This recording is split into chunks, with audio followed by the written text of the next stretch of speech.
दोस्तों नमस्कार। अपनी ही सियासत, अपनी ही राजनीतिक जमीन को खत्म करने लगे तो क्या हो सकता है, इसकी कल्पना देश के प्रधानमंत्री नरेंद्र मोदी ने बीते 9 बरस में कभी नहीं की।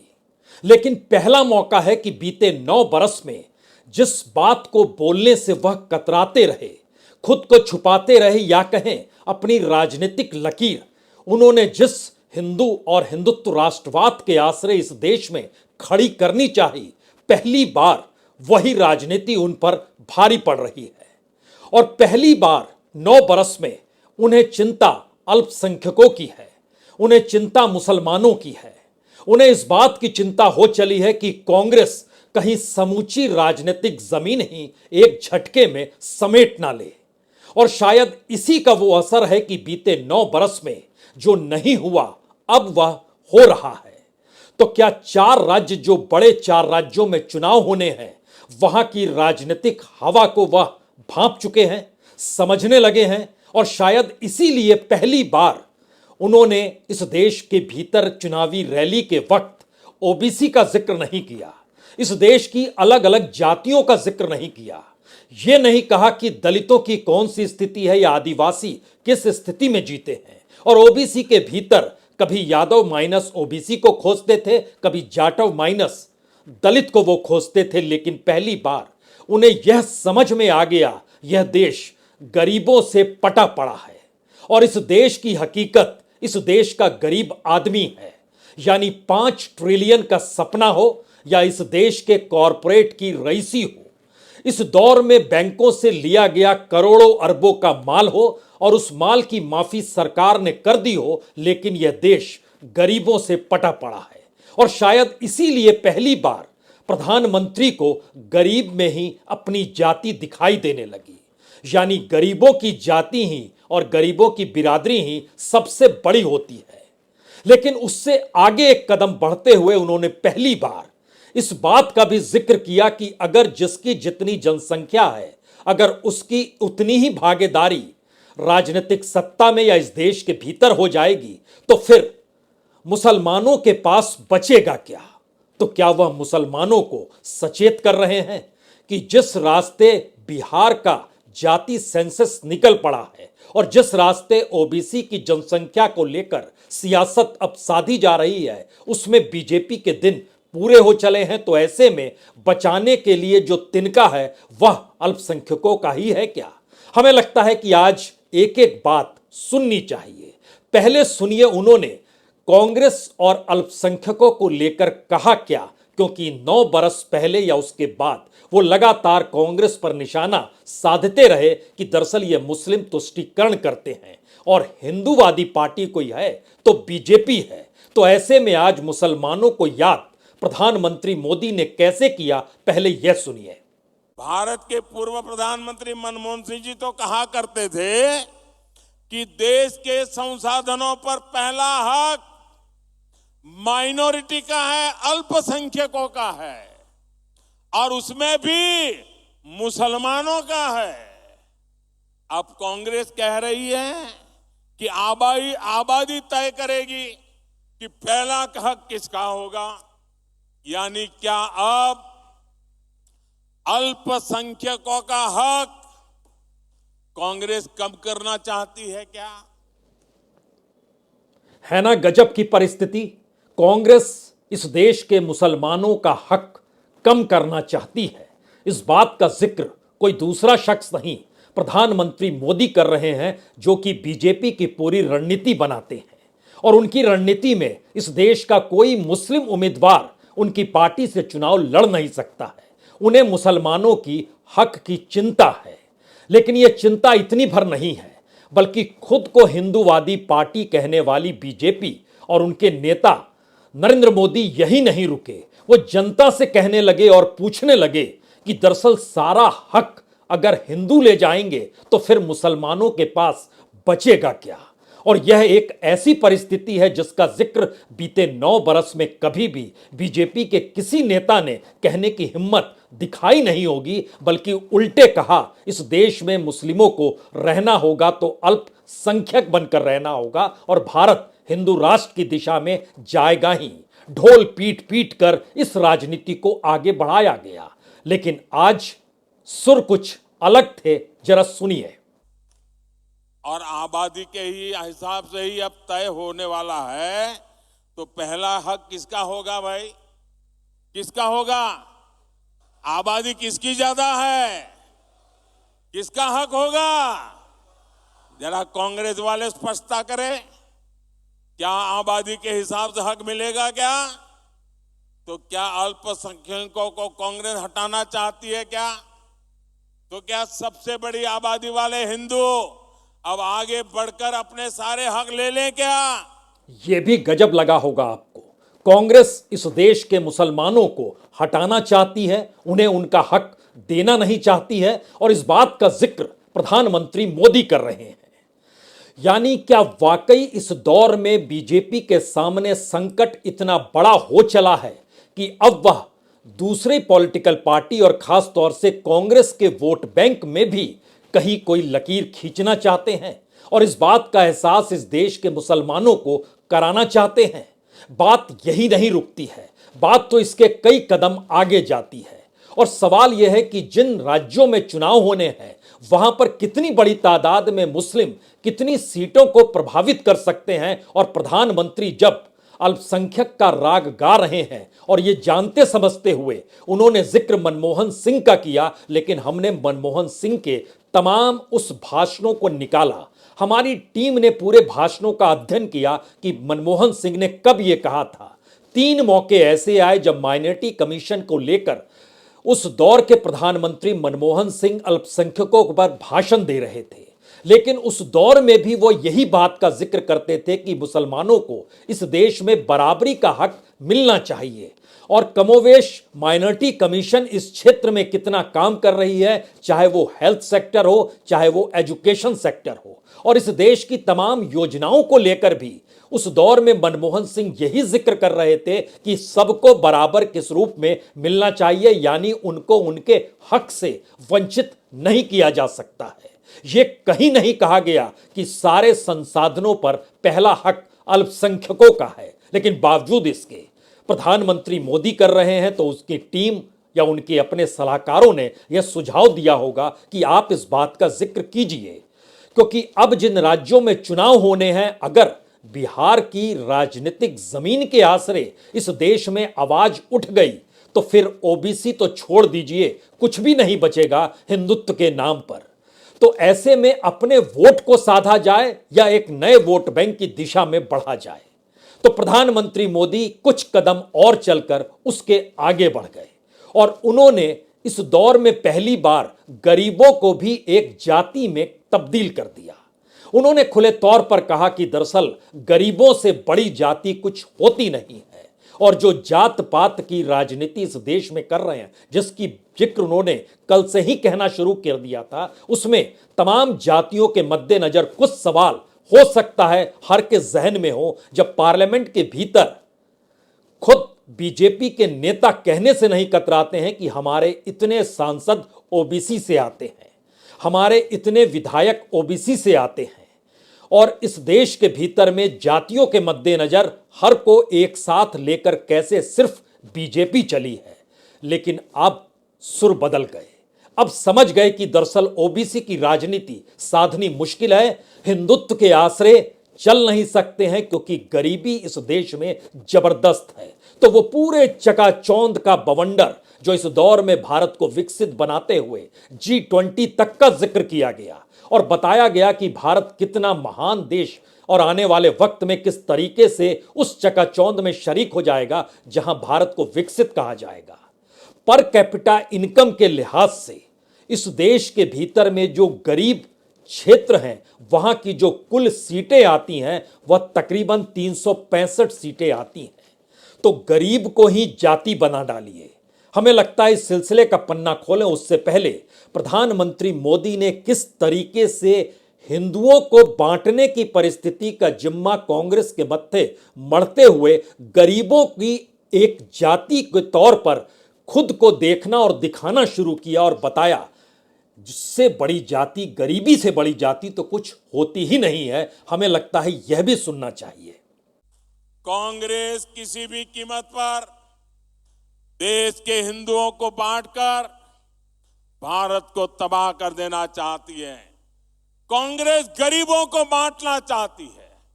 मोदी ने पिछले 10 साल में सारी योजनाएं ऐसी बनाई ताकि गरीबों में एक आत्मविश्वास पैदा हुआ है। और मेरे लिए तो इस देश का गरीब यही सबसे बड़ी जाति है, यही सबसे बड़ी बिरादरी है। तो गरीबी सबसे बड़ी जाति और सबसे बड़ी बिरादरी है। क्या आप कल्पना कर सकते हैं इस बात का जिक्र मंडल आयोग की रिपोर्ट में क्यों नहीं था? इस बात का जिक्र जब जब बीजेपी ने सोशल इंजीनियरिंग की शुरुआत की और उत्तर प्रदेश और बिहार के छोटे छोटे राजनीतिक दलों को साथ लेकर जाति के आधार पर चलना शुरू किया, तो उन जातियों के भीतर के गरीबों को देखा क्यों नहीं? वहां से आंख क्यों मूंद ली? और इस देश के भीतर में तमाम जातियों के समावेश के बाद अगर यह देश इतना गरीब है, जब बिहार के भीतर जो अत्यंत पिछड़े तबके में आते हैं वो 36% हैं और गरीबी की स्थिति इकोनॉमिक बैकवर्ड क्लास के साथ और भी ज्यादा हो जाती है, तो उस दिशा में सरकार की कौन सी योजना इस देश के भीतर चली? क्या यह बीजेपी बताएगी? अगर नहीं बतलाएगी तो क्या यह वोट बैंक नए तरीके से गरीबों को लेकर इस देश में खड़ा करने का प्रयास प्रधानमंत्री मोदी अब करने लगे हैं? हकीकत और राजनीति और उनकी अपनी सियासत इस दौर में क्या कहती है? क्या वाकई इस देश के भीतर में अब ओबीसी वोट बीजेपी को नहीं मिलेगा, या फिर इस देश के भीतर में गरीबों के लिए यह सवाल खड़ा हो गया है कि वह कहां जाएं? और जहां भी जाएं लेकिन उनकी नजर सत्ता को लेकर होती है कि वह किस नीति को किस तरीके से लागू कर रही है या उनके हक में क्या हो रहा है। हमें लगता है जिन 4 राज्यों में चुनाव होने हैं उसी का परीक्षण इस दौर में कर लीजिए, तब आप समझ जाएंगे कि आखिर गरीबी की लेकर जाति की बात और मुसलमानों को लेकर फिक्रमंद आखिर प्रधानमंत्री मोदी क्यों हो गए, जो खुले तौर पर रैली में अब बोलने से चूक नहीं रहे हैं। मध्य प्रदेश के भीतर में जो गरीबों की परिस्थिति है वो 15-16 में 2015-16 में 41% हुआ करती थी, लेकिन उसमें 5% की कमी आई जब नीति आयोग ने मल्टी डायमेंशनल पुअर का जिक्र किया। फिर भी हर तीसरा शख्स मध्य प्रदेश में गरीब है। तो क्या यह कहा जाए कि जो 36% गरीब मध्य प्रदेश के भीतर भी है उसे एक वोट बैंक के तौर पर बीजेपी देखना चाहती है और इसीलिए इस बात का जिक्र कर रही है कि उसे लगता है यह उसके अनुकूल हो जाएगा? क्योंकि नेशनल फैमिली हेल्थ सर्विस की अगर आखिरी सर्वे रिपोर्ट को देखेंगे तो मध्य प्रदेश में गरीबी लगभग 40% है, लेकिन नीति आयोग ने मल्टी डायमेंशनल तरीके से चीजों को क्रिएट किया है तो 36% ही मान लीजिए। तो क्या इस दिशा में राजनीति साधने के लिए अब बीजेपी तैयार है? और इसके ठीक समानांतर मध्य प्रदेश के भीतर हालांकि 7% मुस्लिम है, लेकिन वहां के 7 जिले ऐसे हैं जहां पर 10% से 15% के बीच में मुस्लिमों की मौजूदगी है।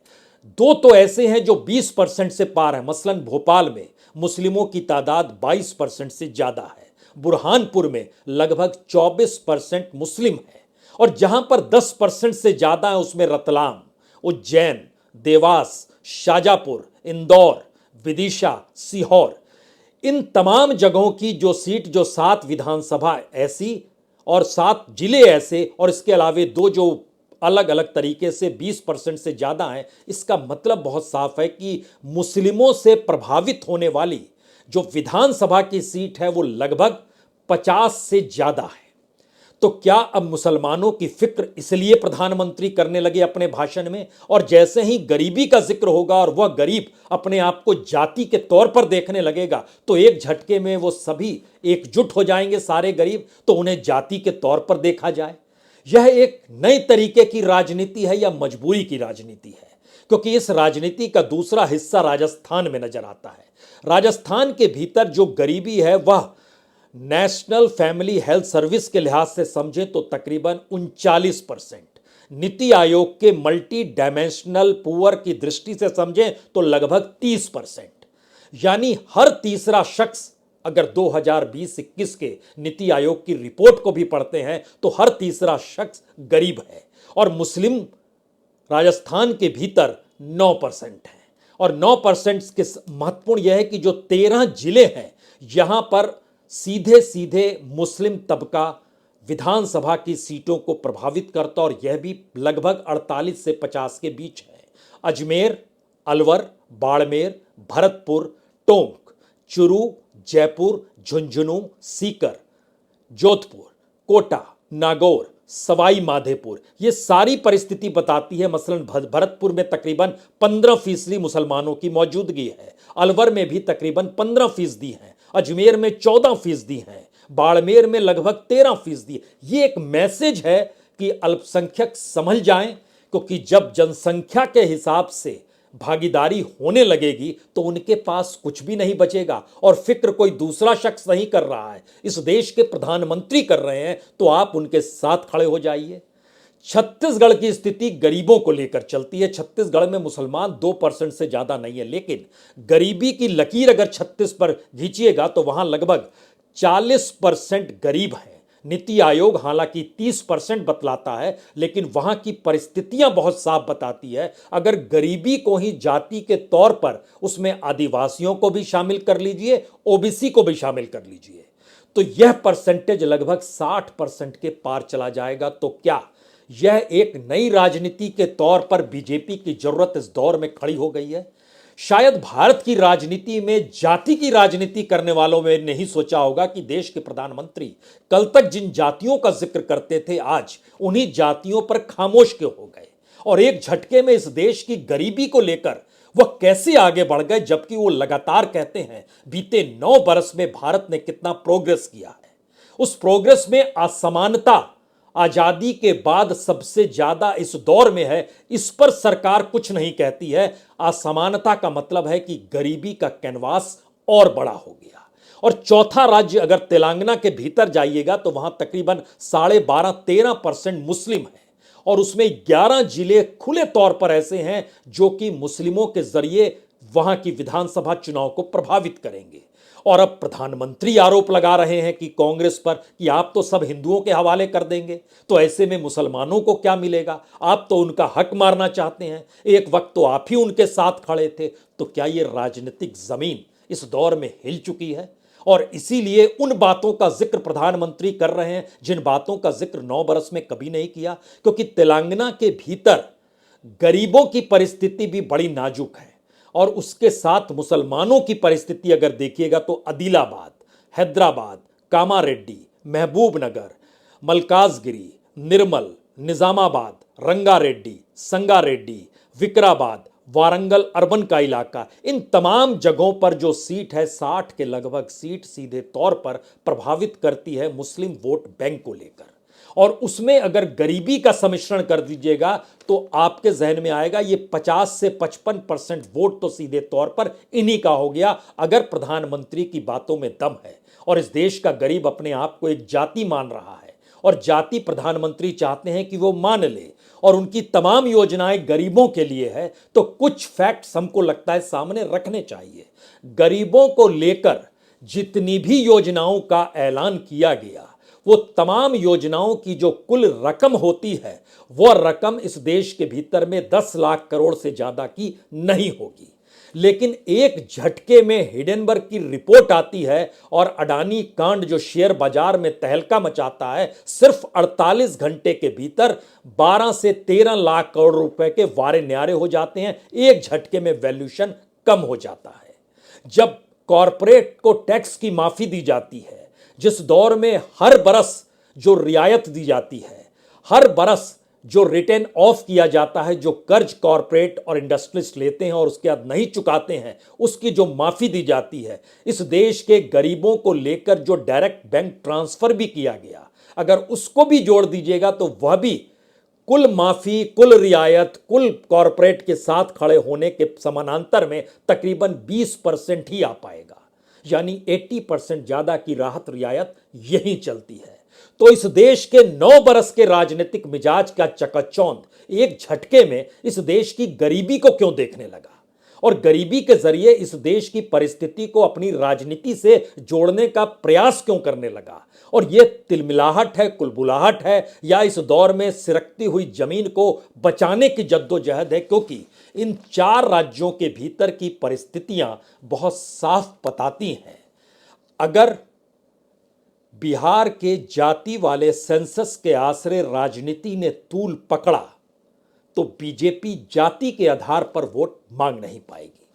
और इस देश के मुस्लिमों के भीतर जो डर और भय सीए एनआरसी का हो या उससे पहले की परिस्थिति का हो, राजनीति साधते साधते 80-20 का खेल चल रहा हो, बुलडोजर की राजनीति की परिस्थिति इस देश के भीतर चली हो, या इस दौर में एक वक्त जो खुले तौर पर जो किलिंग हो रही थी उसके मद्देनजर ये चीजें चल रही हों, आप तमाम राजनीतिक परिस्थितियों को परखते चले जाइए और ध्यान दीजिए कि मुस्लिम इस दौर में टारगेट पर कैसे आ गया। और खुले तौर पर मुस्लिम वोट भी नहीं चाहिए, और वोटिंग पैटर्न ने भी दिखाना शुरू किया कि 2014 में मुस्लिमों को कुछ आस थी तो 33% मुस्लिम बीजेपी के साथ भी खड़े थे, लेकिन उसके बाद 2019 आते आते झटका लगा तो वो 23% पर आ गए। और उसके बाद राज्यों के चुनाव ने बहुत साफ कर दिया और कर्नाटक एक मील का पत्थर साबित हो गया कि अब मुस्लिमों के भीतर यह सवाल था, वह उस पार्टी के साथ खड़े होंगे जो बीजेपी को हरा दे। और यही वह समझ और राजनीति तौर पर बीजेपी की जमीन को हिला रही है। और प्रधानमंत्री मोदी अब खुले तौर पर उस बात का जिक्र कर रहे हैं जिसको 9 बरस तक कहने से वह बचते रहे। सियासत जब खुद की राजनीति पर भारी पड़ जाए तो समझ जाइए स्थितियां नाजुक हैं। बहुत बहुत शुक्रिया, बहुत बहुत शुक्रिया।